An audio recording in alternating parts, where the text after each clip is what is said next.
It is officially Q4 2022. Today's special guests are two attorneys.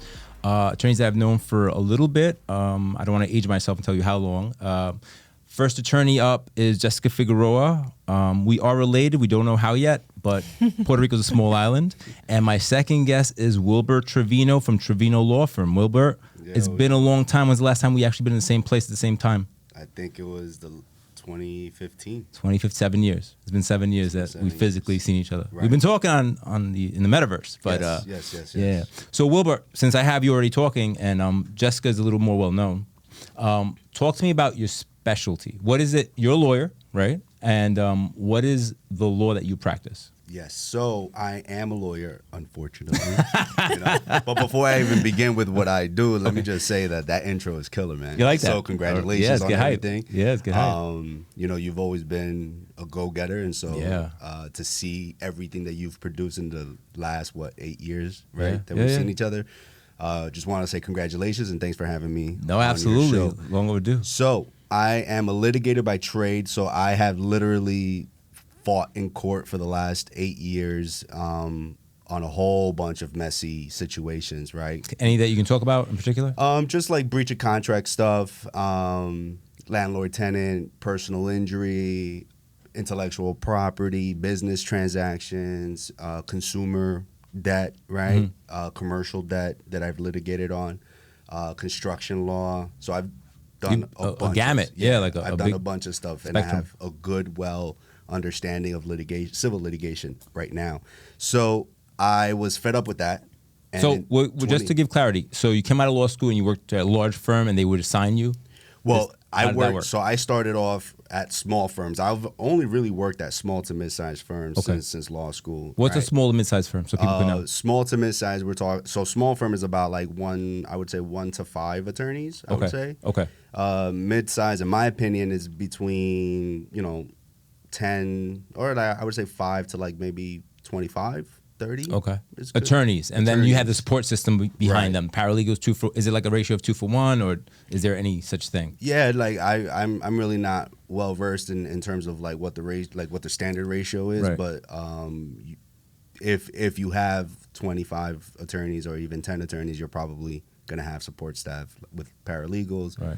Receptionist, right? Just because investigator. I mean, there's so many different things that go into being a lawyer that and people don't law understand. Firm. Right? Yeah, law firm, right. For sure. There's definitely a lot, and that's what I'm trying to do with my social media content and just inform the public on that. So I've been a litigator, and I was like, yo, there has to be a better way for people to just go about this. You know what I'm saying? And so I came up with preventive law, like this idea of preventive law, and started doing my research on it. And in 2021, I opened my own law firm, Trivino Law Firm, because I was fed up with litigation. And I was like checked out, burnt out, right? And so I wanted to even do music production. I was going to... You were changing everything. Yeah, I was just going to change everything. I was like, F being a lawyer, I'm done. Right. I've had my run. I'm good. So my wife was like, yo, why don't you... Like, in 2017, you had a really good idea of doing like this preventive stuff and helping people avoid these litigation or litigious situations. Why don't you think about doing that while you get your foot in like music production, right? Because that can be very, unstable and whatever. And so I was like, yeah, that's not a bad idea. So I dusted off the old logo, and Trivino Law Firm was reborn from like 2015, right? I had opened the doors back then. And I started really diving deep into preventive law and seeing how I can help people avoid litigious situations and avoid court battles that will cost them thousands and thousands and thousands of dollars. You know what I'm saying? And I found this old book from a lawyer in Houston in the 1950s called Preventive Law. And I started reading that. And I knew the approach I wanted to take. I didn't know the name to really call it, and I found out through the American Bar Association and my research that there is like this small group. A small niche? Yeah, small niche called preventive law. And so my goal is to make preventive law the mainstream legal service out there and turn the profession, which is a very reactive profession, right? We just sit and wait for people to come to us with problems and flip it on its head and turn that and be proactive about it. This is how you can avoid situations. It's less stress for me as an attorney, less stress for the client. It saves the client money in the long run, and at the same time, encompassing all of that, I also, because I have a litigation understanding, I help my clients prepare their evidence in the event that they have to at some point go into court for whatever, to resolve whatever dispute with whatever transaction they're in. Then they're better prepared than just having zilch. So that's what I do. I provide preventive legal services in a nutshell. Okay. And so far it's been going good, you know, with the support of family, colleagues, you know, everybody's showing the love. More and more people are starting to hit me up and like, yo, let me pick your brain. Like, yeah, that's what I want you to do, pick my brain. And then I open up the landscape to them, and then I was like, these are your options as I see it, and how do you want to proceed? Right. And this is what I charge. And for preventive legal services, I charge a flat rate, right? Because I go by like on the level of stress, right? Yeah. So preventive law is very low stress for me. So I give them a flat rate, and I'm with you to the very end, right. However long it takes, months, years, flat rate. Okay. You want me to litigate, I'm going to need $5,000 to $10,000 initial retainer. My hourly rate is $350 an hour. Right. So I still do litigation, small portion of it though, but a lot of my cases now are just like getting things over to the finish line, helping my clients achieve whatever goal that they're trying to achieve with as little legal risk as possible. Obviously, I try to, you know, ideally would like to remove everything, but you just can't, you know what I'm saying? It's impossible to remove legal risk entirely. So I just bring it from like a 20% or an 80% to like maybe a 30%, you know. So you're like the warrior in the garden, right? Yeah. Like I could get down if I have to, but let's check out these trees. Yeah. Let's check out these trees. Let's talk about it. Let's talk about it, right? Exactly. Let me relay that into Jessica. So Jessica, how many times do you wish, because I know I wish this as a lender, that somebody would actually do some research before they come to you with a signed contract and be like, yo, because the way I get it is usually, yo, I signed these contracts, I need a loan. I'm like, but you had a bankruptcy or you have 2 mortgage rates on your credit. You know, why didn't you talk to somebody? No, I heard you could do it. Oh, I can't tell you how many scenarios I've had where someone comes to me with a question and just basically it's a claim. Can you clean this up? Yeah, and but how many times do they come with you with a signed contract? Have you had that? Because that's what I usually get. I usually sign a contract? No, with a signed contract saying, "Yo, this other attorney says." Can I clean this up? So it's like I signed this contract, and basically I'm in a hole. Help me. Yeah, and I'm like, I'm behind a ball. If you would have now you just paid double, because now you're going to pay that attorney for having reviewed the contract with you or prepared it with you, and now you got to pay me, because most times they've spoken to me first. Right. Oh, and they went somewhere else. They hear my fee, okay, and then they go somewhere else. Do you want to let the people know what your fee is? So my fee, it ranges anywhere from $750, $1,750 is my absolute minimum. Okay. I'm not going underneath there. I don't care how small, how cheap. The work is still the same no matter how cheap the unit or the house is. The work is still the same. Right.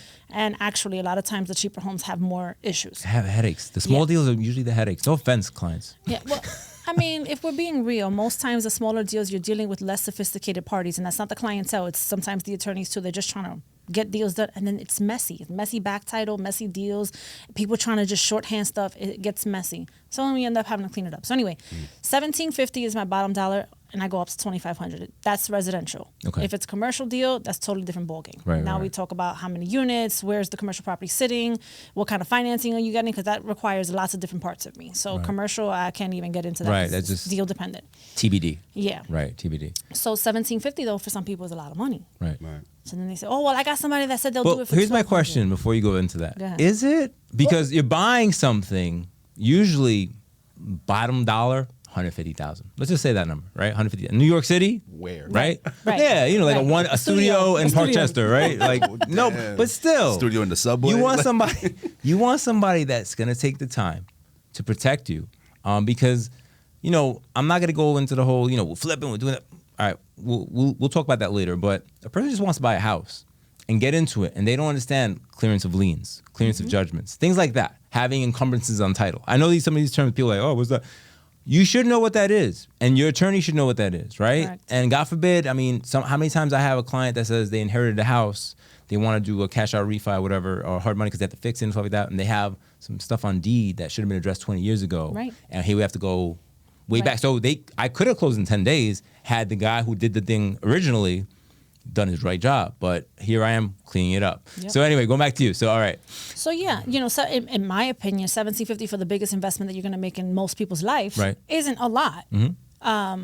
But people try to avoid that, try to find cheaper, and they end up getting. They get what you pay for. I want to pretty dig much, into the right? murk a little bit because you just opened up a memory for me. So how many times, and you don't have to say names, both of you, it's a question for both of you. I'll shout people out. Let me know. All right, I'm just kidding. cool, I'm just cool, kidding. cool.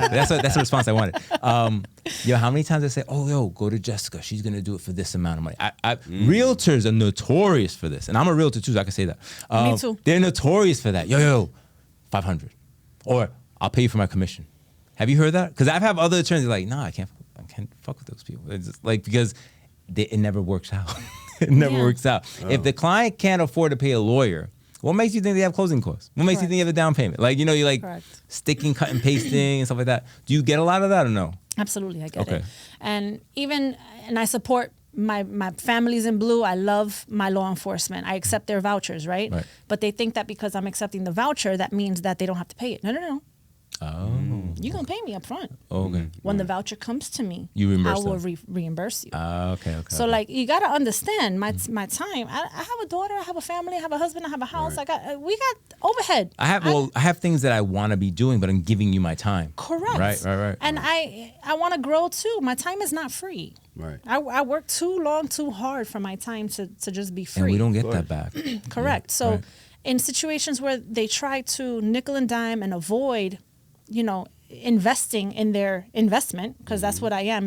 I'm part of your investment. So Right, rather than investing in your investment, you go somewhere else, you get half the job done, then you come back to me. Oh, you were right. I shouldn't have this, I shouldn't have that. And I can't tell you how many times it would have been nice. Let me shout out some attorneys, not their names, but their practice is, it'll be $500. Oh, but if you want to order title, that's another $600. And there's you no- want this, and- it's upcharge. By the Correct. time, it's like 4 Gs. I'm like, okay, they got you. Right. And it's not if you want to order title Right, with you me. have to. You don't Oh, have you an have option. to. I Right. won't represent you if you're not ordering title. Right. No, but they'll say if you want to order, whether you close or not, you have to pay for this. Correct. Right. And I don't work that way. So Yeah, I think to your comment and your point about nickel and dime, I think people have a hard time with attorney's fees is because it's an intangible that we provide. Yeah. You know what I'm saying? It's time. How do you get? People are so used to buying an iPhone, whatever, right? You get an iPhone, And you you get have something you Instant have gratification. something tangible, Hey, right? absolutely. This costs $500 or whatever the case may be.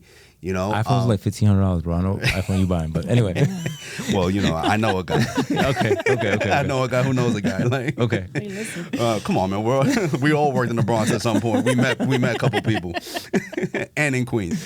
No, but all jokes aside, right? It's people are so used to buying things that they can hold and physically look at, and they can see, all right, my money went here. So when you're dealing with an intangible, and they're not like a fly on your wall, so they can't see what you're doing on their case every time that you work on it, questions come to their mind, right? Did she actually do what she needed to do, or is she just upcharging me and she's just like chilling in her office doing nothing? And so what I've done to sort of address that with my own legal practice is whenever people come to me with preventive law, I give them a legal memo, like a letter memo.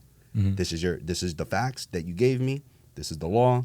This is how I apply. These are your options. At least they have that. At least it is something. And so for them review. to like look at, review, and say, all right, fine, this is where my money went, right? When it comes to litigation, I give them copies of my court documents. They're public records, right? But I give them, right? This motion, this application, written application that I did for you in the court cost you 5 Gs, right? Here it is, 131 pages with exhibits and everything.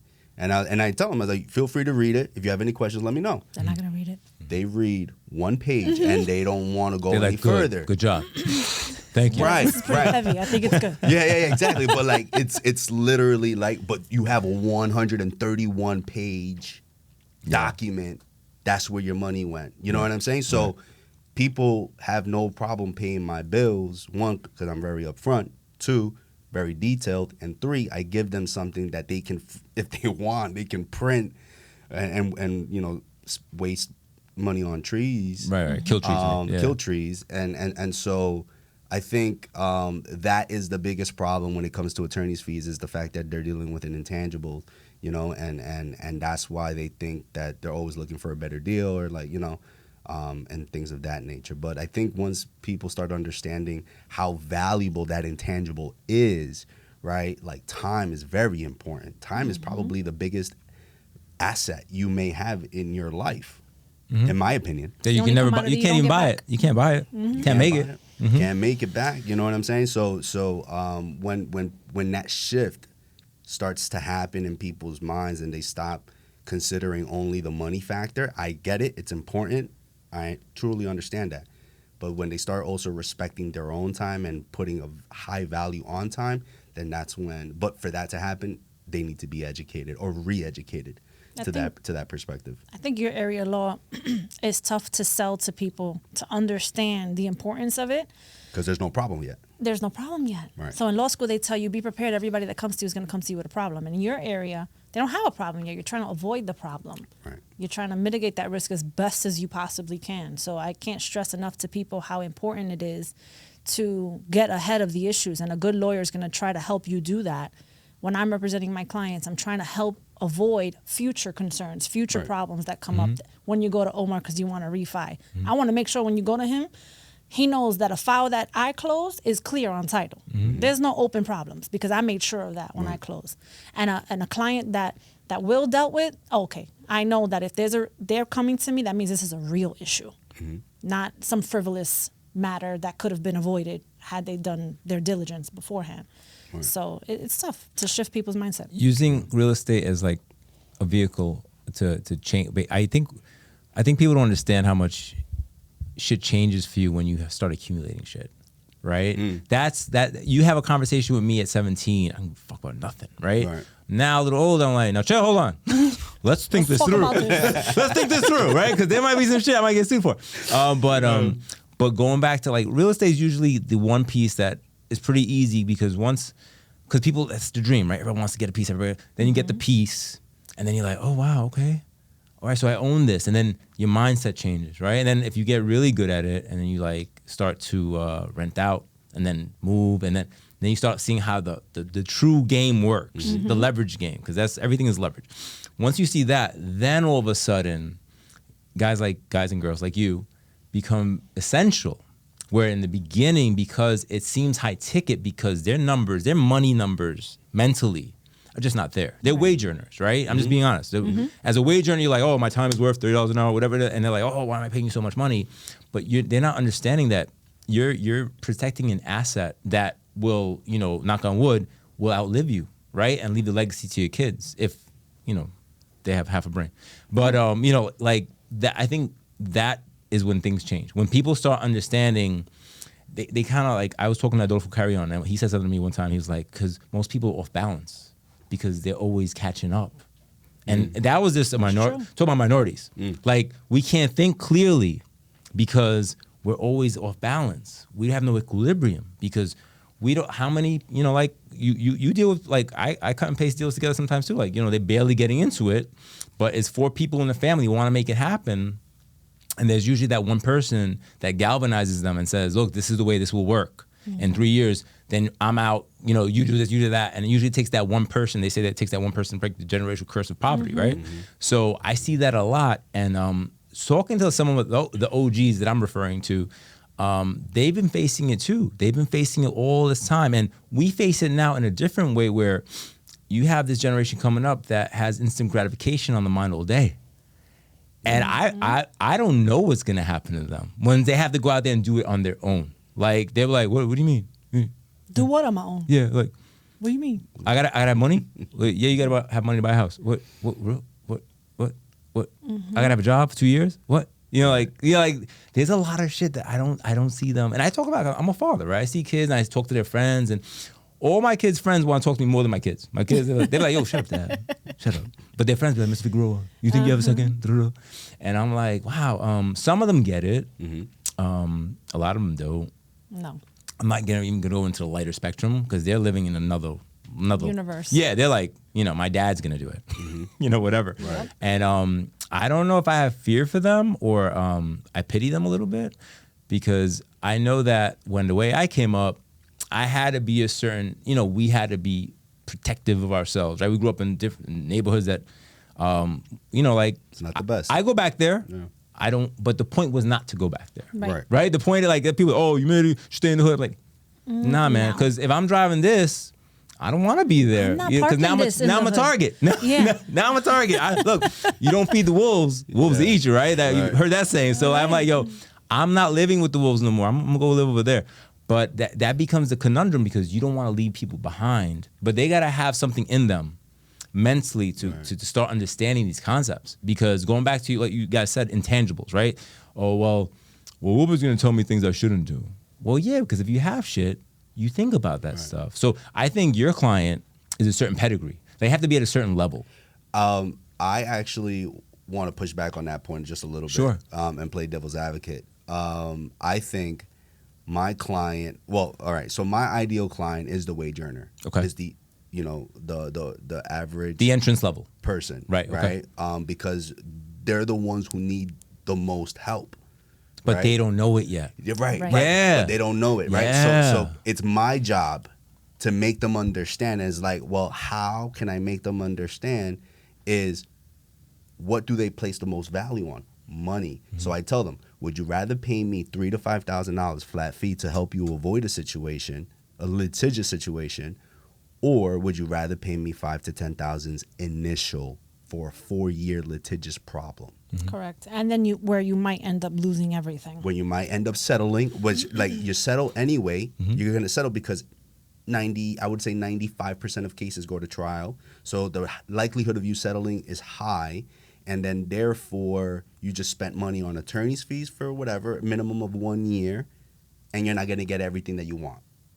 So, right? So when they hear that, now we're talking money, right? Mm-hmm. And so they're like, I'd rather take option 1. And so now I'm starting to see people come to me, right? Wage earners and middle class and upper middle class, right? People with houses and property and stuff, but also people without that. Right. And they're like, I have this situation with my landlord. He or she's not repairing my. All right, this is what we're gonna do, right? Mm-hmm. Oh, they don't want to give me my security deposit back. All right, this is what we're gonna do. Bam, bam, bam, bam, bam. I lay out the strategy. We implement it. Nothing happens. I send a demand letter. You either return or you either repair, or we're gonna find ourselves in court. But by then, the client already understands that we may have to go to court, and if that's the case, then we have a different price tag. It's a different price tag. Right. But usually You're trying to exhaust it prior. If there's wood anywhere here, Right to the table. All right. What I say, so I've had the good fortune of once they receive my demand letter, things get resolved. Okay. Without court. Because they know it's an added expense. Well, now the landlord knows that this guy's not afraid to spend money, Right. And he's not totally unrepresented or Right. uneducated. Right. That becomes the thing. Half the game is knowing your rights, right? Yes. Most people look when in 2008 when the big meltdown happened, and I'm saying this Puerto Rico, the Puerto Ricans from the island are very different than ones from New York, right? Absolutely. No shade at New York. I love you guys too, but the Puerto Ricans from the island are very honorable. When they were getting eviction notices, they didn't know that you could play it for years. They would pack up and leave their house. Oh, wow. Yo, nobody had to come to them. Right. They got a letter. Oh, me tengo que ir. And people would pack. Yo, that broke my heart when I went to the island like 09, 2010. I was like, you could be in here for 10 years. Like I was telling like family members, like, no, go back. But they packed up. They left because they were.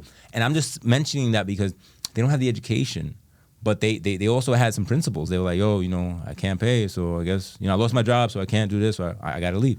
And also to that point, like I've noticed and seen people even be scared to push back. Have you Absolutely. Have you had that 100%. situation? That's a learned behavior. And like what do you think about that? Because I'm like, like it boggles my mind how like you're just scared to ask for what you're entitled to. Yeah. Yeah, a lot of first generation or newly. arrived individuals, Latinos, are very scared Yeah. of pushing back, I don't not understand understanding their rights. Yeah. Or like even asking questions.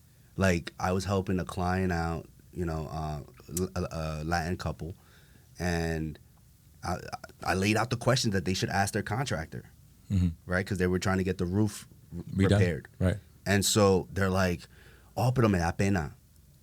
Why? No te va a dar pena cuando te dan bill, right? Right. Depende del dinero viene. Yeah, I was like, Yeah. I was like, and I was just trying to understand. They're like, "Can you ask?" I was like, "I have no problem asking.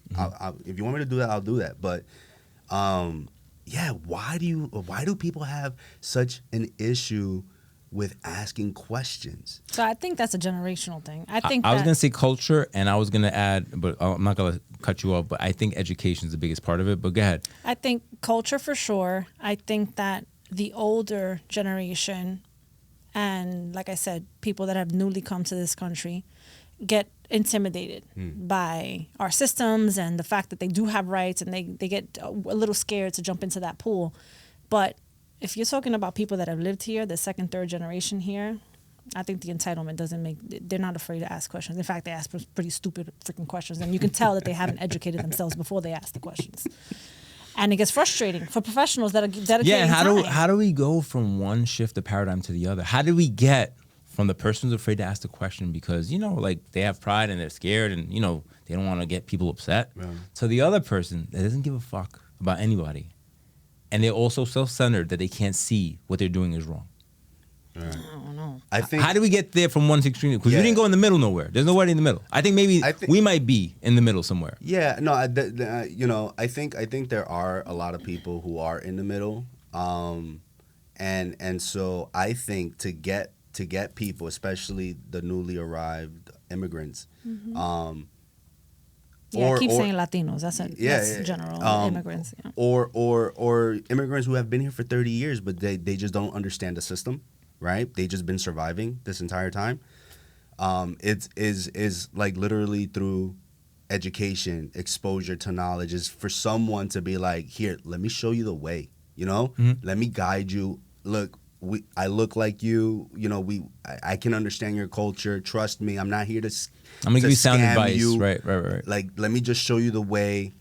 And so what I try to do in my own services with preventive law is I give clients two options. They could be the ones driving the bus, and I'm in the back seat, telling them where to go. Co-pilot. Yeah, co-pilot. Yeah, just, navigator. Until it's necessary for me to get into the passenger seat or driver's seat, so that they can start learning, right? I'm like, this is what you do and this is why you do it. Okay, and then they go ahead and do it, right? And we see what happens with that, and then we go further into next steps.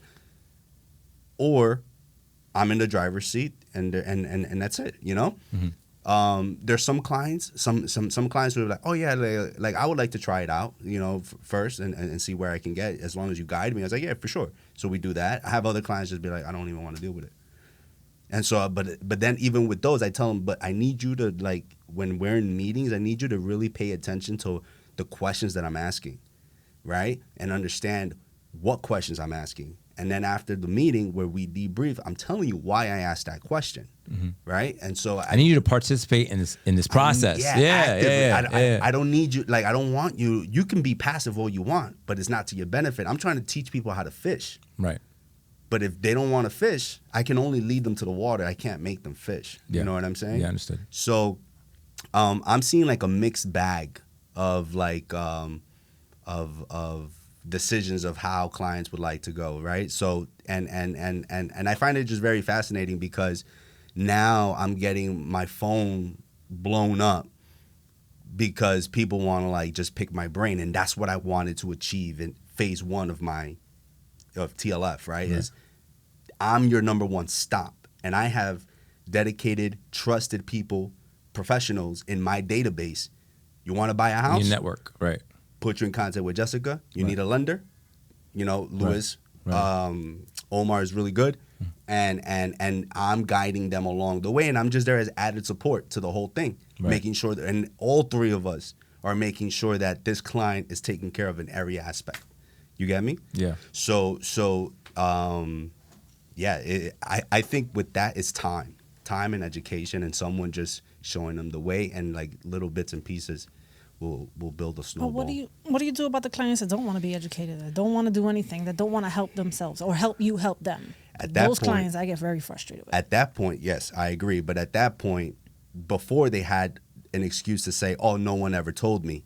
Now we have people I know you telling. There's now people creating content specifically for them, right? And people from the community, right, who grew up in such communities, who want to give back and help, and for lack of a better word, sophisticate them in their affairs and the way they think, right? And if they don't want to do it, I mean, like, you can't say, "Oh, I didn't know." But you're talking about like people with the head in the sand syndrome. Is that what you're talking, Jessica? Yeah, I mean, I'll give you a super easy example. Sure. Yeah. Okay, my contract review is a minimum of 30 minutes. We usually end up going towards 45. Okay. I have a client call me. Actually, I call them during our scheduled time. I hear Bad Bunny blasting in the background, kids screaming, water splashing. I'm like, can you please go somewhere a little quiet? Oh, yeah, sure. Rushing me off the phone so she can get back to her party. I'm not buying your house. Yeah, I know what this contract says. Mm-hmm. Right. You don't. Mm-hmm. Help me help you. Mm-hmm. Just give me the gift of time. Let me just... Right.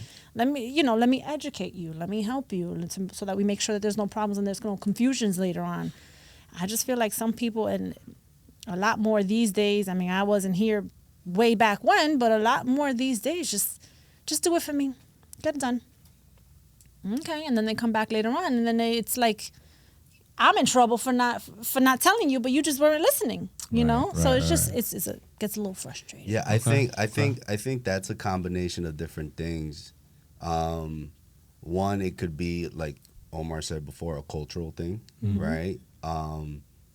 Or lack of education, you know, or just the fact that, you know, their living conditions is not the best, and they've been conditioned to just survive, and, you know, they think they have more important things to do, with a mixture of entitlement too. I was just gonna say, as well as you know, it baffles me. I don't know about you, but it baffles me when I see like people in poverty who are entitled. I was like, how did this happen? Is that even? Yo, give me what you're drinking, because how did those two mix together? Yeah.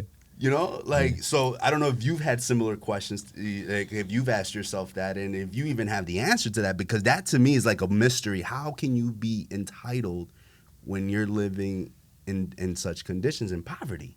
I don't get it. Yeah.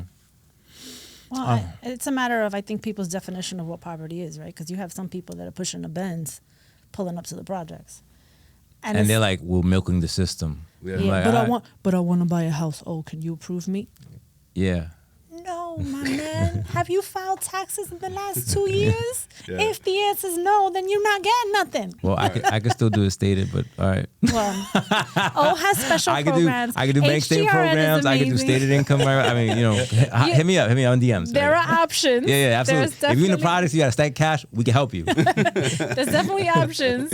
Yeah, for the I call them, like, you know, the cookie cutter banks. Yeah, the cookie cutter banks. They're stuck with things. One of the things that you know, I've been in the game since 2005, right? So I started at a vanilla bank, but I'm Latino, right? So Latino's not vanilla. Mm-hmm. No, they're like, pero I make this, I make that, and they're making it. I'm looking at their bank statements, like, damn, bro, what is this? He's like, oh, I'm a landscaper. You know, like, he's making 50, 60 a month, and I'm like, damn, bro. So I had to learn all those things to service the community, and then the meltdown happened. That all went away, and then now it's coming kind of back, and then I wanted to talk about this with you guys.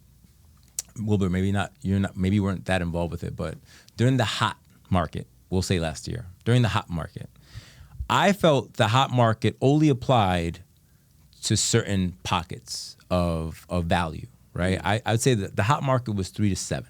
100%. Right, 3 to 7, they were killing it. Oh, I'll give you 50, I'll give you 100. Everybody had the stimmy money. I'm gonna keep it real. Everybody was using the stimmy money the wrong way.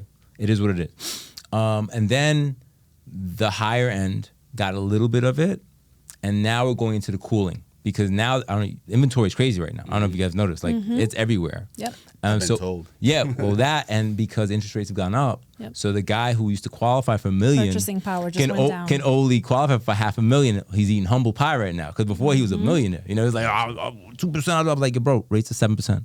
Right. What are you talking about? Yep. So what are you seeing with that now with clients? I think my sellers have had to take a little piece of humble pie. Okay. Because they thought they were just mahogany. They were like, their house is gold, right? yeah, seller, we have an offer. That's not good enough. That's crazy. Get me more. I need cash over asking. From where? From where, bro? That's it. Buyer's purchasing power has gone down. So you need to regulate as well. Otherwise, you're going to be stuck with this house. So sellers definitely have had to take several seats in this process. And buyers... It's slowing down just a little bit just for season wise. We're going into the school year. We're proceeding, the holidays come Everyone's right getting after. their families going, right. So things tend to take a little bit of a dip anyway. But I definitely have had to get buyers, their pre-approvals updated because they're out here still trying to shop. And the numbers look different? Yeah, they're still trying to shop for $800,000 house. I'm like, bro, we're not looking at Scarsdale, Papa. We're going to have come up to the campo with me because we can't. The scenario changed here. So that's been a great learning lesson, I think, to buyers. Yeah, the paradigm has shifted. Big time. Big time. And then this new... social media just smacked us in the face with this new Bank of America thing. So people are like, oh, I could get anything. Oh, I'm in there. That. All right, there you opened that one up. All right, opened the door for you. So Bank of America, thank you very much. Omar, so Bank of stage America, left. First of all, fuck you very much, Bank of America, because 99% of people are not going to qualify. The fact that you got the shock sticker value of that announcement, you've made your money, because I believe what's going to happen is applications. 1 million people going to apply. 999.99 will not qualify for that program, but they'll have them in the bucket. Correct. They'll have the data, and they'll pitch them into something else. That funnel just went from this to this. To overflowing, everything. Oh, my God. Yeah. So it was a great marketing stunt. Great market. That's all it is. It's a marketing stunt for all the people that want to know what I really think. I think it's a marketing stunt. If somebody qualifies, that's great, but then that also begs the question, and this is not, there's 3% down. There's 3.5% down FHA. Why is it that everybody wants everything for free? Without no money, there's no value. Correct. Right? So I'm buying this house for free. You're not going to value it. Nope. You know how many people, and you guys are attorneys, you both know this. How many people inherit houses that don't give a fuck about them? Yep. That you come to the house like, this house could be worth $1.2 million if you fix it. Nah, just sell it. And you're like, damn, man, somebody, I don't know, your father, your grandfather, somebody busted his ass to get here. And you just selling it. Selling it or renting it. Right. Well, yeah, I don't even have those. I have people that just can't afford it because they were living their life, with whatever means they had, and they just don't have the means to be a homeowner.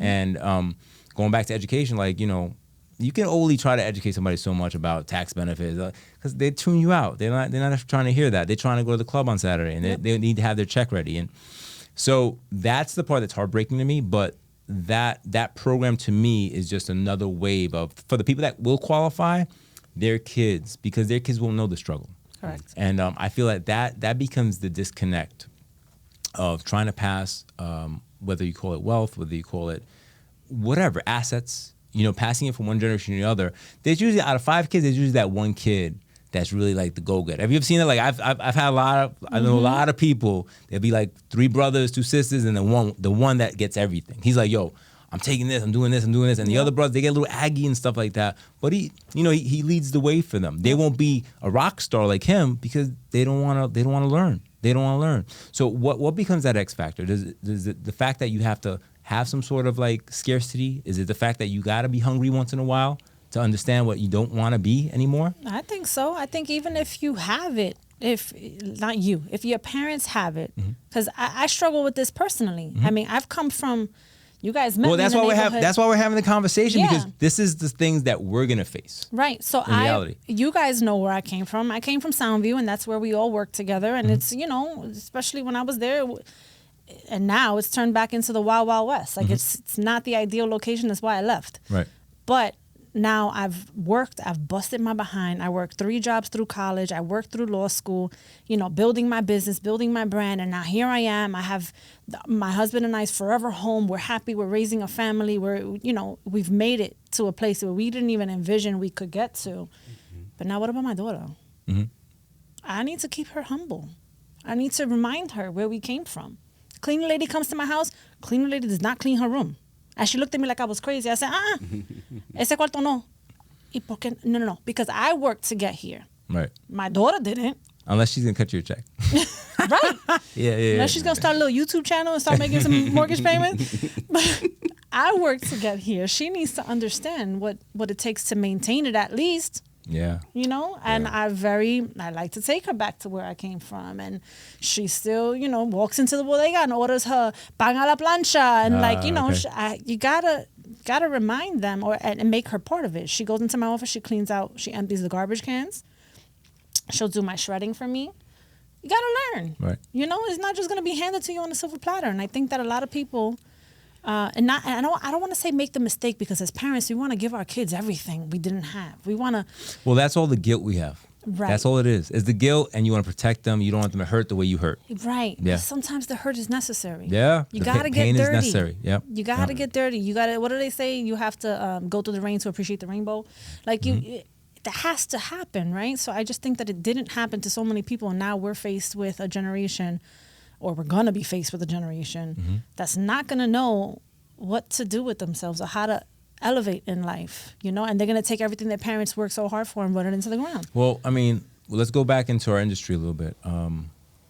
It's 2022, I guess 2019, 2020, 2021, there was a proliferation of loan originators and real estate agents because everything was 2%. Anybody in the amount. You don't need a skill. Yeah, and anybody in the amount could qualify. You can get anybody. They qualify because it was giving away money. I was closing deals at 1.99. That's crazy. I don't think we'll ever see that again, but whatever. I've said this, and it's made people I've seen they've kind of treated me different now. Like, I'm like, yo, if you're killing it now, that ain't shit. Kill it when it turns upside down. Kill it, because my son, my 18-year-old son, I'll pull him out of school, he'll kill it. Yeah. He'll run circles around you, right? This ain't nothing. Oh, no. I was like, I don't see a lot of those guys around anymore. Yeah. Rates right now, 6.757%. I don't see those guys pushing it on the gram hard no more. I don't see that no more. It's true. I'm just saying, but I said that 2 years ago. I was like, this ain't nothing. I was like, we got to kill it now. This is where you stack as much as possible. Yep.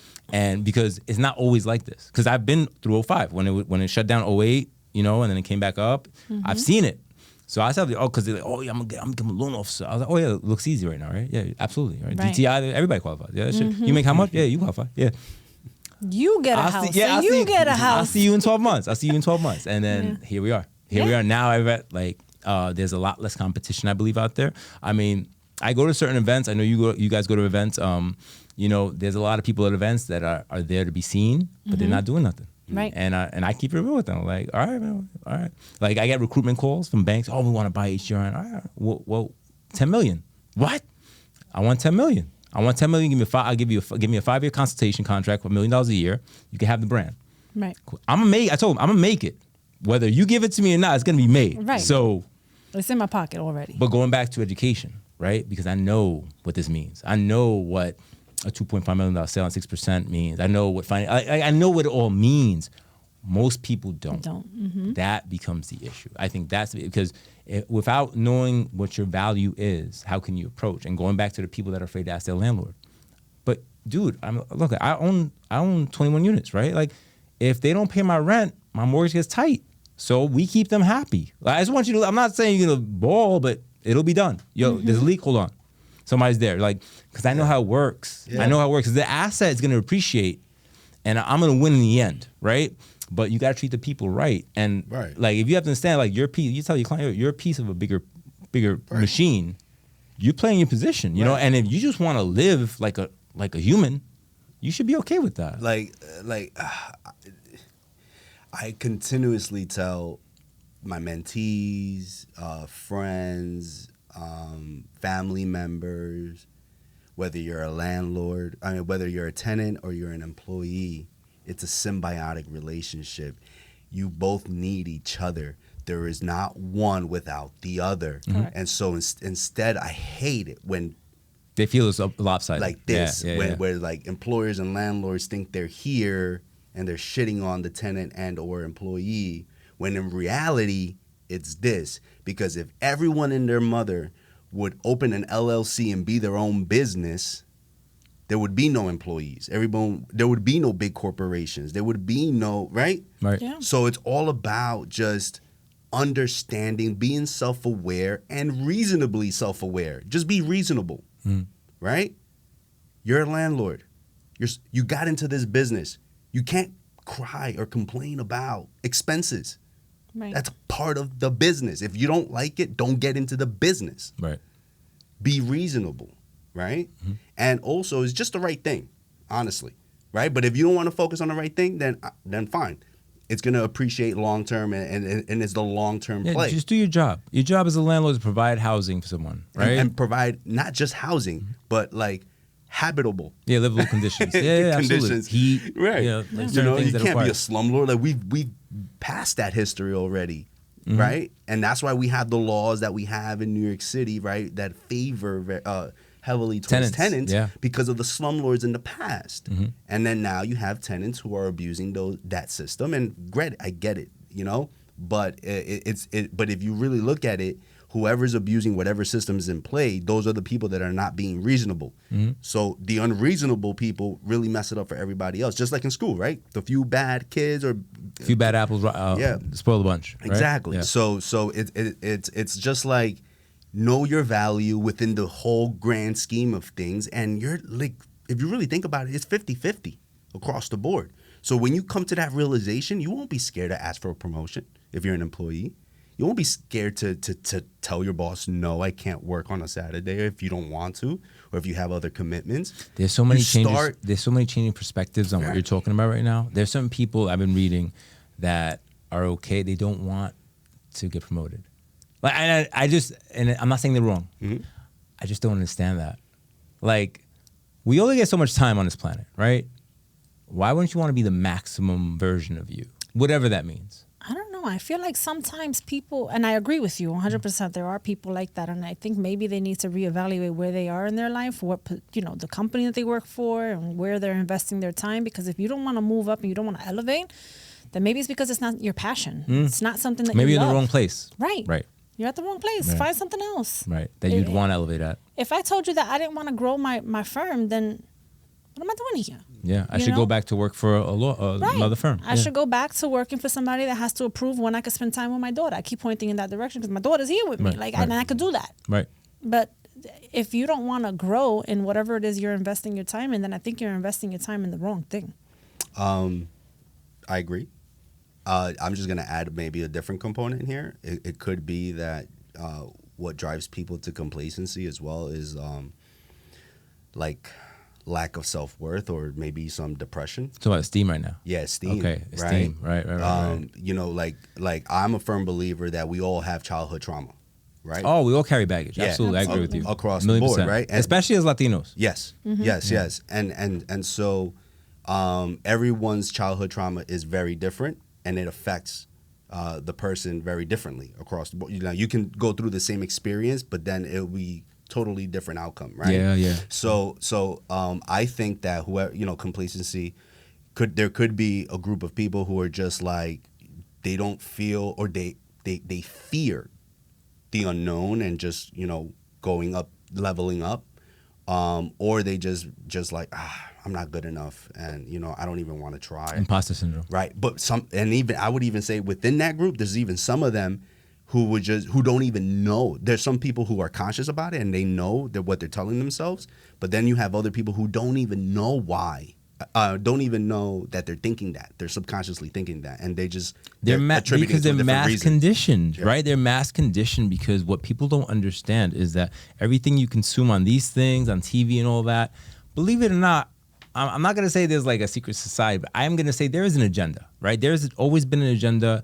I think racism has played parts in so many different things because it also kind of determines where you're supposed to be, right? Like I remember I worked at this building on 79th Street, and I was the doorman, and I met a lot of like celebrities and stuff like that.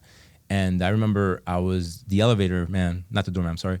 And the chairman of American Express, or Arnold, he was up the top. He was the penthouse. He was the only guy who could park his car on the Yapto on 79th Street in the building. And I remember hanging out with the driver. The driver was a black guy. He would chill with me in the basement. His job was to wait till this guy wanted to go somewhere. And he was like, yo, I could, I was in college at the time. And so he was like, yo, I could get you on. I make like a 120, if you want to do that. And I was like, yo, I was grateful. Thanks a lot, man. I really appreciate that. But I'm thinking to myself, I'm like, yo, how do I get to the penthouse? Right. But it could have went a different way, right? I could have been like, you know what? 120 is great, right? But let me ask you something. Sure. Why the penthouse? Do you even know why back then? I know why. Because that was the top. That was the top of success at that moment. And what does the top mean to you? Being at the top of the pyramid. Huh? At top of the pyramid. Right. Making decisions. Influencing others. There you go. There you go. And that is what we all strive for. Right. Because we understand the game at play. In my opinion, I don't mean to speak on behalf of everybody. Right. But I believe that deep down inside, the root of our go-getterness and always elevating is because we've seen people at the top make decisions that affect us and our communities, and we want to be at the top so we can even sit on that table and be like, represent our communities. Be in the room, make a decision. And be in the room making decisions. It's not necessarily about the money, right? It's not necessarily about the fame. It's not if that comes along, like that's a byproduct. fuck, Yeah, sure, cool, whatever, right? But it's not about the cars. It's not about any of that, right? It's about the decisions, being to influence or make policies or make rules that will have some more equitable consequences for communities where we come from, because we've seen the inequities. But the crazy part is that the people that are currently there, somehow they'll demonize you and be like, yo, you don't care about us. And be like, my man, what we're fighting for is for you, dick. Do you know that I had a... I'm like, dickhead. Do you know that I had a client call me racist? What? Latino. Tú eres racista. Wait. Hold on. Was it like Afro Latino or... No, or like, no. It was on the phone or in person? On the phone. Okay. It wasn't an Afro. Okay. I don't even think I met the client in person. Yeah. Okay. Most of my work can be done remotely. So, but he had the nerve, all because I refused to pick up the phone call on a Saturday at 9 p.m. and a Sunday at 7 in the morning. Damn. The Sorry. entitlement. Those are really peak work hours. Sorry. Fuck out of here. Not happening. Thank you. I don't went through that already. Right. No, not happening. I don't care who you are. Yeah. He straight up called me racist. Racista. I was like, and I kind of lost it a little bit. I took extreme offense to that because my grandfather came here, worked in a factory, busted his behind so that his kids became basically, civil employees. My father was a cop. My aunt, she was a teacher. Like, good on the books, good salary, good paying jobs. Jobs. So that then the next generation here I come stepping in. We can do more than just a job. Right. You get a better and I don't want to platform. say just a job. Having a good job is amazing, but we bumped it up. And you got the nerve to be mad at me? No. Yeah. And no. I think to your point, I just think it's absurd. You can't be mad at me because I'm doing better. I'm doing better because I've been hustling to do better. You can do better too. Right. And I'm not gonna do better for you. Right. I'm not gonna do it for you. Yeah, like no one is like a fly on the wall to anyone's life, right? So they don't see the sacrifices. They don't see the work, the time that's been put in, right? The amount of debt that some people have gone into racked up, yeah. in order to be on a platform, to be able to have options in terms of their career, right?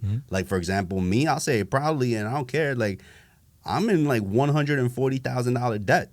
I beat you. Yeah. So it's just that thing, right? And Biden's thing didn't affect you? Yeah. Unfortunately. Biden. Unfortunately, it did not with change Bank of my America? life. Biden's thing. Maybe. I understand the dynamics here with the politicians and whatever, and like he wanted to do more. Allegedly, I'm not too sure. I haven't been privy on that. But that $10,000 is like Trump throwing paper towel At Puerto Ricans. You know what? I'd Clip that, appreciate. right? Clip That is literally. I'd appreciate the toilet paper over the in 10 my grand, opinion, honestly. right? nothing for So me. people don't see the everyday, The struggles. like the struggles or just the things that we had to go through in order to be here. They just see, all right, homie's doing his social media thing. You know, he got, you know, he's charging thousands of dollars. Like, he must be killing it. Yeah. Like, nah. Like a lot of attorneys, and real estate agents and brokers, anybody Anybody. who's self-employed, to put it that way, are just trying to make a living, or even if they're not self-employed, right? They're all just trying to make a living. We're not all living this lavish lifestyle, you know, where we're eating like filet mignon every day at a steakhouse and we're spending thousands of dollars on, like, you know. But you know, even if we were, you don't know what it took me to get there. Right. You don't know the struggle. How many years it took me to be able to do this. Yeah, the mom guilt as in having a newborn and having to leave her and pump my breast milk while I'm in law school classes and having to run out and with a cooler hanging and run job to job with a new. You don't know about any of that. I didn't post none of that. Yeah. So it's not a reality to you. Right. But and the truth of the matter, people have to understand that you post what you want them to know about you. Correct. You don't post like there's certain things that I never talk about. That's mine. Right. That's mine. Right. I Even great stuff. Yeah, but it's mine. I want it to be mine. I haven't even posted about my daughter's birthday. She turned 9 2 weeks ago. Hey, happy birthday. Yeah. And I didn't post a single thing on my story or my page about her birthday, because that's my moment with her. Yes. We enjoyed it as a family. I didn't even have my phone on me, Right. proudly. Yeah. Clients were blowing me. I don't care. Her birthday landed on a Friday. My paralegal knew. I don't care what's happening. I'm out. I don't cure cancer for a living. Right. So it could wait. There's nobody on the operating table that needs my attention. Correct. Right now. Yeah, I got so it could wait. And some people don't realize that. You're not going to see every aspect of my life because I don't want you to. Honestly. I think because people usually post only really nice things about Instagram, right? And so then people just take it and kind of run with it, right? Kind of run with it. And they're like, oh, he has a nice car. He has this. He has that. Okay, but I also wake up at 4 a.m. and sometimes I go to bed. I'm at the office, in my house, in my office, but still in my office, not in like the living room watching whatever. I can't even quote a TV show right now because I haven't been watching anything. Working, Blinders. working. You know what I'm saying? Like, it's working. Like, work. And our jobs, and I can say this across the board, is kind of like problem solving for people. We're trying to solve somebody else's issue. Yep. And sometimes that weight gets heavy. Right. Yes. Right? Because they'll transfer that shit real fast. Yo, man, if you can't do this for me, I don't know what's going to happen with my family. But Where my kid's going to go to school at? And they're looking at you and you're like, oh, shit. I gotta do this. But also, yes, they can transfer it very quickly. But I also think that what distinguishes an average whatever, right, lawyer, broker, agent, to like great lawyer, right, is the fact that you take it in, right, and you care, right. My wife, like, I overheard her, which made me kind of tear a little bit, when she was telling one of her friends at a social gathering, is like the difference between Will and other attorneys is that he actually gives a fuck. Yeah. You know, like, he really does care. Like, he will look through statutes for hours on end, maybe charge you for 2 or 3, but really he's been work. there for 5. Yeah. Right. Just trying to find the one that will, you know? Yeah, the one that will maybe help the case. Right. Right. And so caring about people in their situations and wanting to get them out of whatever, if they're in a rut, or just get them through the finish line, get them to their goal is what makes all of us different, and in terms of a differentiating factor. And I think that's really important. Yeah. Well, that, and also knowing the difference between somebody who really needs your help and somebody who's just blowing you apart. Right. Protecting your energy, because you have certain people that they know you care. They might not have the best intent. They just throw it on you. And you're finally like, yo, because you got to compartmentalize that. Right. Because, again, my office is in the basement of my house, right? I go upstairs. I got to be a husband. I got to be a father. I got to be, I got to be a son. My mom still. I got to be all those people. Yeah. And you got to actually give those things equal, if not more, attention, because they're just as important. Because at the end of the day, what we hustling for? Right. I mean, the zeros are nice, but if you don't have nobody with you, if I'm by myself enjoying them, what's the point? What's the point? Mm-hmm. Yeah. What's the point? For me, like, my pyramid is family, business, and then whatever else in between. You know what I'm saying? Yeah. But family always comes first before business. Always. Even when I was an employee, family came first. Mm-hmm. Like, I had one interaction one time where someone asked me, hey, Will, do you want to, like, in the future, would you be interested in working more hours? I was like, what's the purpose? I'm coming in here already at 8 a.m. and I leave at 5, and I'm working from 8 to 5, like, nonstop, with maybe a 30-minute break, if that. right? So I'm not here just twiddling my thumbs. So what's the purpose of me staying late? Or just more productivity? I'm like, nah, I'm not doing that. You can't. I believe you can't be productive Not doing that. at like these long gaps of time. Like the accounting firms are notorious for that, right? You know, you want to make partner, you got to be at 8 o'clock. Firms Bro, too. you can't think well. That's just burnout. Yeah, you can't think well. I believe, you know, like I like to walk away from the desk for a minute to like refresh my mind. But 15, 20 minutes at a time, like you're like, let's just say you're like a savant, right? You can see everything. Yeah. Then after that, shit gets blurry. At the end of the day, when the screens start looking blurry and the phone, I'm like, I'm done. I'm gone. done. Because my body's telling me, yo, bro, we've done it. You know, whatever we had, it should have happened by now. Right. Yeah. Exactly. Yeah. Exactly. Exactly. Exactly. And so like what's crazy is people who actually drink that Kool-Aid, Yeah. right? And I'm just like, right? I don't understand it, but for them, the zeros are important, right? For them, they have a definition of success that is just different than mine, and that's okay, you know. It's like everyone's on their own path and journey. Everybody has their own purpose. Right. But mine is definitely like family, business, right? And nothing will ever flip that on its head. I'm starting to really emphasize me time too, because I used to walk into job interviews and they would ask me, okay, you know, the intro questions, and I would tell them the one thing you need to understand is that I'm a mother first. So family was always first, right? Right. But we also can't forget as business owners, especially once you have the pressure that once you continue to grow, like now I have a staff, like I had not only have to maintain my household, but I got to maintain theirs too. Right. Like the pressure is crazy. Yeah. But I got to remind myself, I can't help them if I'm not taking care of me first. Right.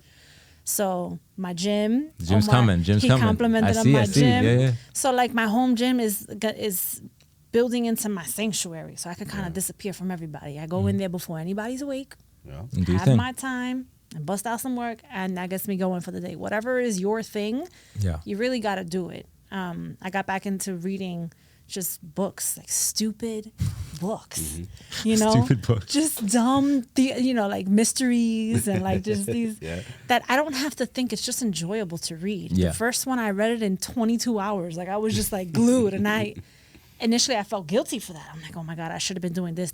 No, sometimes you need Yeah. the mental break, because like you said, once your thoughts start getting mushed into one, you're not thinking straight. You're not helping anybody. You're not helping yourself, and you're certainly not helping your clients. You're definitely not helping your family. So, I guess avoiding burnout is big. Yeah, well, usually when you love what you're doing, you don't find it. But I think as you climb the ladder of success, I think the challenges become different. Like she talked about, like I have 2 guys that work for me now, and I tell them all the time, I'll push you, but I will not pull you. And what that means is I won't call you. You come to work.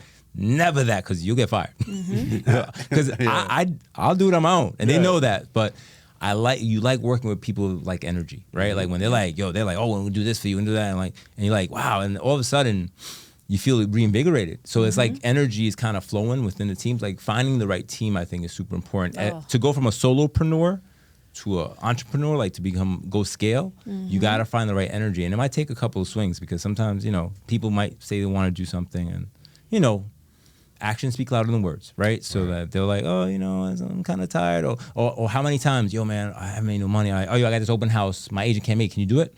Oh, I was gonna hang out. All right, and no shot.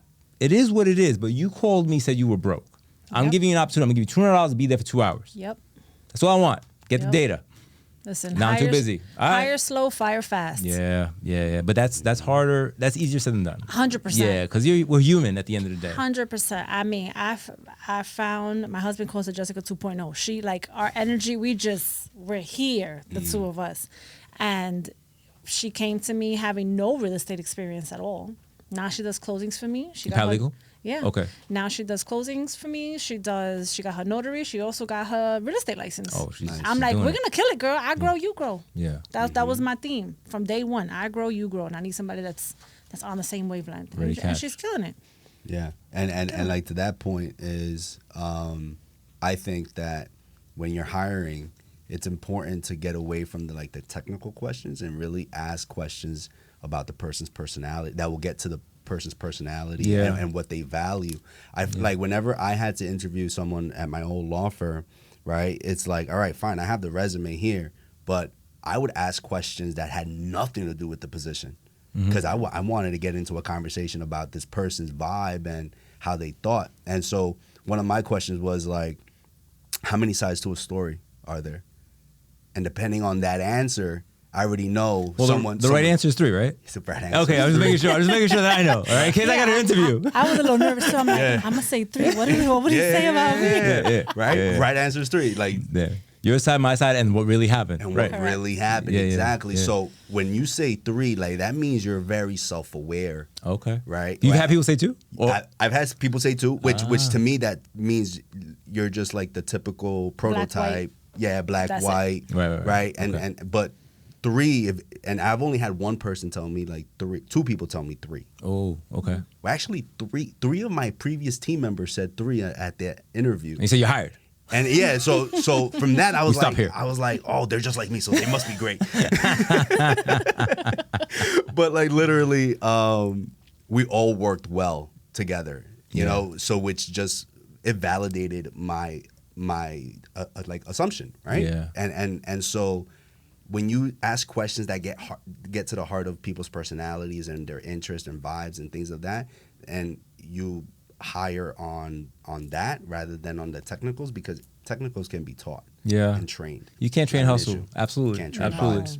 One of the guys that works for me hit me up through LinkedIn, had a post for processor, which is more a female job. And I was like, well, you know what the job is, right? He's like, yeah, whatever it is, I'm gonna do it. So then I was like, all right, I was a little skeptical. He's been with me about a year now, 1.5 years. I said, I'm gonna be in Manhattan tomorrow. Come meet me, I wanna meet you in person. So he came down. And I did a Zoom call with him before that, met him. I didn't know where he came from. I didn't know anything. So then at the end, I liked his vibe. I said, all right, man, where you coming from? He was like, 2 hours away. Yeah. But the next dance is what sealed it for me. He goes, short ride. I was like, bet, you won. The other guys with me was like, he was like, I want to be a loan officer. I want to do this, I want to do that. So I said, well, you have to get your test, this. All right.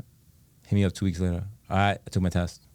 All right, and this, I'm quitting my job. All right, I guess we going there. Yeah. And but going back to the energy, right? Like you could work with somebody like that because they bout it. They're gonna make it happen with you. Kind of like your girl, she's getting all the different accreditations and stuff like that. It's gonna be useful. Yeah. It's gonna be. They don't understand how useful it is to have all the skills. Because when the time comes that you gotta be ready to play. Just using the sports metaphor, you got the skills. You ready, and that becomes the true asset. Right? Absolutely. Yeah. I mean, I'm sure we all have some like interview horror stories, but with this girl, first of all, the first girl that I interviewed, brought her in for like a trial day because it was very important to me. My home office is where we would be working from primarily. Whoever I'm bringing into my house, right? Whoever I'm bringing into my house needs to be somebody that I can trust in my home. Yeah. Right. So within 20 minutes, she's telling me about how her boyfriend cheated on her. They got gambling issues. They got in a project apartment that they're gonna rent, and then they're gonna move to Brooklyn.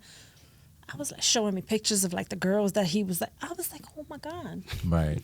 Oh my! And I had to take a second at the end of the day and kind of sit her down and tell her, listen, as a fellow young Latina, right, I hate to see you going down this path. So I had to have like a one-to-one to her and explain to her why it wasn't going to work out. Right. Didn't work out. But when I interviewed my current paralegal, I noticed she was like in like a lobby. I'm like, oh, what are you up to right now? You were interviewing on like a FaceTime? Video. Okay. Yeah, video. It was on Google Meet or something. Okay. One of those video things. And she's like, oh yeah, I'm in Colorado. We're on a family vacation. I left my family upstairs in the hotel room. I'm downstairs to do the interview. Okay. She answered me like that, quick. Yeah. And I was like, all right, you need to do a trial day. She's like, I'm back Sunday night. I'll be there Monday morning. Okay. Right. Love it. You can work with that. Yeah. I can work Especially with if that. you move fast, right? Yeah. If you move fast, you appreciate people's speed. Yeah, 100%. Yeah. Yep. Yeah, and she was down to do anything. Initially, I hired her to just be my assistant. I told her the person that I'm looking for has to be okay with picking up my dry cleaning as well as sending out an email for me. Across the Whatever spectrum. we need to do. Whatever needs to get done in my day is who I'm looking for. I wouldn't dare ask her to pick up my dry cleaning now. She's escalated so much in the last year and a half. I'm like, now I need somebody else because now you're too busy. Yeah. But that's the way it should be. Dope. Yeah, so I have her for it. She was supposed to be for everything, but she's focus solely on the law firm, and then I have somebody else on the brokerage, and now I feel like I need somebody else because I still can't get to my stuff. What do you feel out of the two platforms that you have, right? Which one do you feel is more lucrative? So the legal fee for the legal side, when I'm representing buyer, seller, or bank, it's a flat fee, right? So it's flat. You need high volume, right? So it takes up a lot of your time because I need high volume to really make good money. On the face of it, I think if I dedicated more time to the brokerage as opposed to like kind of splitting my time equal, the brokerage would make me more money. Right. If you're able to really... Truthfully, because I have a good skill set. I know what I'm doing. I have the legal background, which helps my broker clients way better. I tell them, you're paying you get two attorneys for the price of one. You find your attorney and you got another one in the pocket. Right? Which some attorneys don't like because I come up with ideas. People love you looking over their shoulder. Yeah. I try not to do it out of professional courtesy, but sometimes I'm like, we could get around this. What's your problem? Here's my post-closing occupancy agreement. Get your clients to sign it. The hell? Yeah, so, sometimes it's necessary for me to kind of flex a little bit, but the brokerage definitely is, I don't want to say it's an easy, I don't want to offend other brokers and other realtors, but it's just, it's an easy way to make money. I think the margins are bigger. Margins are definitely bigger. I think with me, with the mortgages and real estate, I think mortgages is what everybody knows me for, and I solve, and I consider it, I bring the money. So I'm the most important person in the room. Without me, like, I've had arguments with realtors. I've had realtors scream, we're going to close this date. And I've said, if you're bringing the money from your purse or your wallet, bro, you can say whatever you want. Don't you ever say that again. And they're like, I'm like, because you don't have the money. How dare you say that? Yep. How dare you say that? Even attorneys are like, do you have it in your escrow account? Are you going to fund this deal? Because don't ever say any, and I've that's become like my thing lately. Like, fucking Omar. I'm just saying, man, like, don't speak for me. I'm gonna tell you, it looks like this or that date. Once I get a clear to close, then I got you. Then I can tell you, the money's there, secured. Now, whatever you want to do. But the mortgages have like been what started everything. In 2012, they were like, for commercial lending, if you want to do that, private money, you have to have a real estate broker license. So I went and I got that. Then what happened is, I forgot what happened. One of my friends was like, I want you to do it. But I'm like, nah, it's not really my thing. He's like, no, I want you to handle it. So like, all right. So we did it. So then I did his mom, and then it becomes that. And then now, because of social media, like, other clients be like, you handle that 2.8, I want you to handle it. Like, it becomes, so that's more of a concierge thing. Yep. But I got really lucky. My wife took interest in it. She said, you're gonna go crazy. She's like, let me help you. She's like, I'm gonna deal with this. And she took that weight off of me. Good. So I can focus on bringing the money in terms of for our deals or for other deals. And she's doing the listings and with the other realtors and stuff like that. Yeah. My husband's licensed too, because he just saw me just going too much. Nuts. Yeah, it becomes too much. And then it pulls you away from everything else that is so important in that pyramid that we were talking about. Yeah. So he got licensed, and he started helping. My father even got licensed. Did he? Yes, he did. Yeah. Because he comes up every summer and spends like 2.5 months with me. Okay. Until my daughter's birthday at the end of August. And he was like, well, while I'm here, might as well make some money. Not even. He doesn't take a dime. No. He's like, I'm here to help you. Okay. So he'll do showings. He'll open up for inspectors. He'll do this and do that. Light work. That's good. Yeah. That's cool. And keeps him busy. Keeps him busy. Yeah. He's retired. NYPD. He's like, yeah. He's like, I got my pension, everyone. Yeah. Exactly. Here's my voucher. I want you to represent me. Here's my voucher. Does he have to pay up front, or does he too? Yeah. Everybody pays. Everybody pays. Everybody pays. Well, all right. I don't know if we're getting close to wrap up. Whatever you want. But I do have a question. Just we have two real estate professionals here, so what? We have two attorneys and two real estate brokers. Right. Yeah. And she's like, and it only costs you. It only costs you $100 to become one. Just FYI, the cost of entry is not that crazy. Yeah. Yeah. No, I'm good with the preventive stuff. Thank you. But like, where do you see? Like, what's your opinion on the future of real estate? Just in New York City. Or across the nation, right? Because I've been seeing like a lot of, we all know the internet has a lot of like truth and then also a lot of shit. Yeah. Mm-hmm. Right. So like I'm seeing like, like brick and mortar homes, like as we know it, are going to be extinct because of these like micro homes now that are popping up, or storage homes that I'm freaking seeing throughout. The So, stackable ones. yeah, they're in Puerto Rico now. I don't know if you've seen them. I My just cousin, don't know. I didn't know that. $45,000, you can put a little stack. You know, Yeah. so that to me, I'm just like, because I'm not in that world, right? I'm not doing that research, and I just don't know what to think of all of that, and whether or not the typical home or property as we know it is going to be extinct, or is it not? You want to lead? I'll just say simply, I don't think it's going to be extinct. What's your take? I think that we have too many different people in too many different economic classes.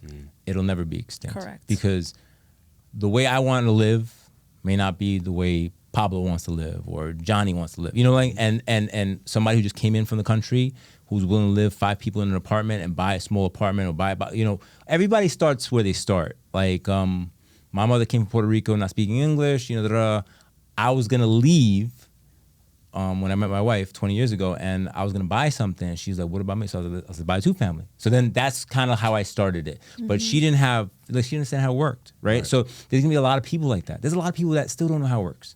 There's so many people. It's crazy going to social media where we're on Instagram, we're on TikTok, we're on this. You know where I got a lot of hits at? WhatsApp.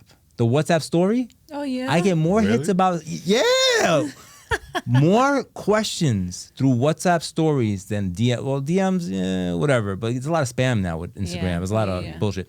WhatsApp stories. And I'll say Latinos that speak mostly Spanish. Oh, yeah. That's where Love that's where they WhatsApp. hang. That's where they hang. That's where they do have. My father loves WhatsApp. Yeah. Oh, yeah. Yeah. Definitely. So I just believe that there's so much hand holding involved and so much.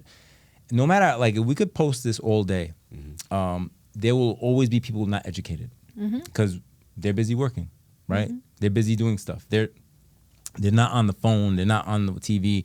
Radio's a whole other thing. My boy Cabanillas Law, he's killing it. He's been on Saturday, radio for a Saturday and long Sunday for time. years, $1 million a year or whatever it costs him. But he is the guy. Yep. Like, they know him. Oh, Cabanillas. Yeah. I got a guy who hit me through Facebook who also called Cabanillas to ask him about me.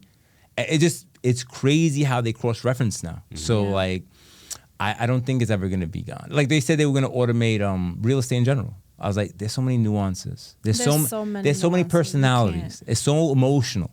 All right, some people are buying for investment. Some people are buying because they want to live there. Some people, they can't sell their house because their mom, like, it's so There's much. just certain things so that much they to it. cannot automate. Like you said, it's a super emotional buy. Even when it's an investor, there's still too many factors and variables.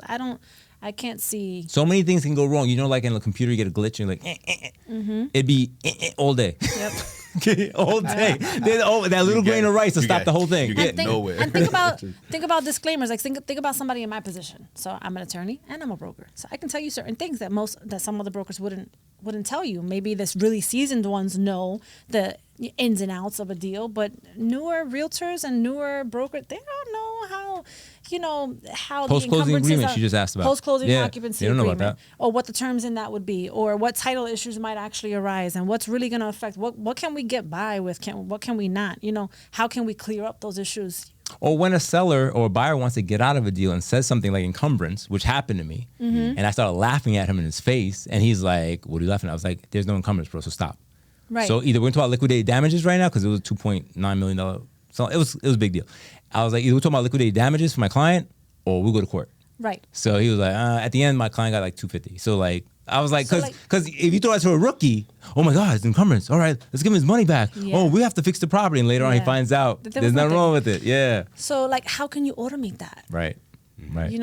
How can you force a machine to tell you yay or nay, or it's just going to be a big disclaimer, can't move forward. Now you think the deal is dead. Meanwhile, there could have been 10 solutions. Right. So I don't think that the market's going to.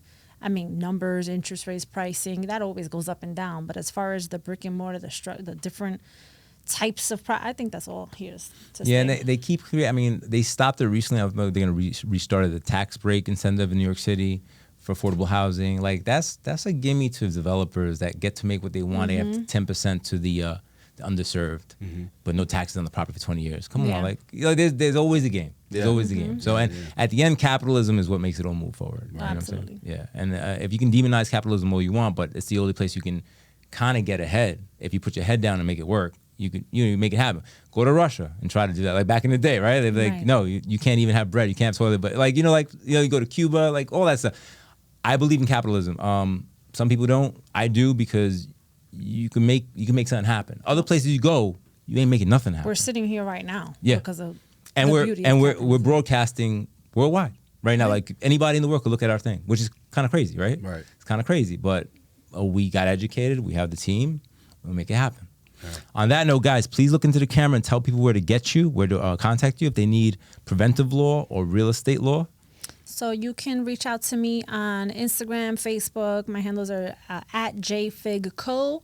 And all my contact information there, so I'm not going to be, shady about it. 347-797-7905 is my number. My email's info@jessicafigueroa.com. Email is my best form of communication. Reach out to me. No problem is too big or too little. If I can't help you, I definitely have somebody in the pocket that can. Damn, how do I follow that? You know what I'm saying? I don't know. Well, it's been a pleasure. So you can follow me on Facebook, Instagram, LinkedIn, TikTok, WhatsApp. About to get WhatsApp on there too. Listen. The social handle is at Trivino Firm NYC.